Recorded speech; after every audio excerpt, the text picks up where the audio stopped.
The industry has buckled under the lockdown. Their bread and butter is reliant on packed theatre houses as well as well-attended events. Now, most recently, though, with level 4, the sector was further hammered by another 28 days of restrictions, and it says there's been no financial support.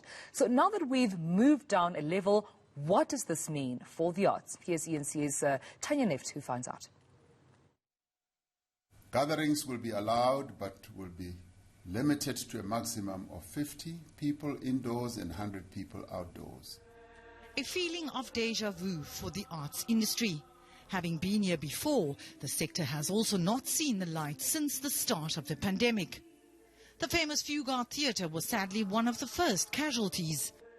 The Fugard was a historical institution. What we created was world-class, not for ourselves necessarily only, but for the artists, for the city, for the country, for international tourists. Watching that fall apart, it was sad, it was heartbreaking, and I think we all took it in our own painful way, not just losing our jobs, but also losing hope, essentially. And the battering hasn't stopped. Those in theatre management say the industry is being completely overlooked. Listening to the President's speech, I was deeply disappointed. It feels as if, or it seems like every sector was identified, and that somehow the arts and theatre is just left out. And that really is something that's beginning to become horrific. And while gatherings are once again permitted, the capacity regulations are taking their toll on theatres. To open to 50 people for any theatre is not financially viable. There's artists that we have to pay, there are technicians, so the sector involves not only artists, but a whole lot of back-end people who are without work. Well-known South African opera singer Sibongile Mngoma recently staged a sitting at the National Arts Council demanding answers.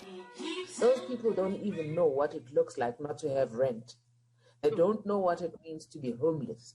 So we are talking about people who are sitting in very comfortable jobs and they don't have to worry about anything. So I have been fighting for justice, and I keep saying, just pay the artists. It's not that deep. I'm not asking them to change anything at this stage. All I'm asking them is just give the artist what is due to them, because it's already been allocated. It is evident that the arts industry is hurting. Hopefully their pleas will be heard. Tanya Nefdt, Cape Town.